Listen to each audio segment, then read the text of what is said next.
Welcome to TE Pedagogy Power Ups by Things Education, where you get quick tips or cheat codes to power up your education game. Writing learning outcomes is an essential skill that all teachers should have. A good learning outcome is very important to create good lessons as well as assessments which help us evaluate if the student has learned the lesson well or not. In this episode, we'll use an approach called the ABCD approach to create a good learning outcome. The ABCD approach has four key aspects. The first is audience.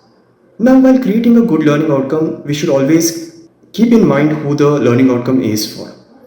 For example, if the learning outcome starts with, by the end of this lesson, students will be able to.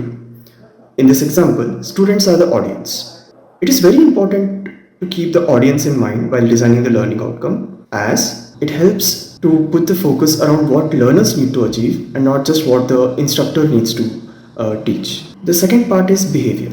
This is a specific action or a skill that the students or the audience will need to demonstrate in order to show that they have learned. For example, in case of a physics laboratory setting, verify would be a very good behavior verb. We should always use very specific action verbs so that it is extremely clear of what is expected from the audience. These action verbs may vary depending on the skill or the knowledge.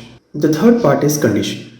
Condition is any specific situation, environment, tools, equipments, or any writing material that is provided to the audience when the audience demonstrates the behavior part of the learning outcome. Continuing our physics example, our learning outcome would now look something like this. By the end of this lesson, students will be able to verify Ohm's law using a resistor, an ammeter, and a voltmeter. Here, the resistor, ammeter, and voltmeter are the condition part of the learning outcome. Defining the condition part in a learning outcome makes the learning outcome more concrete and measurable.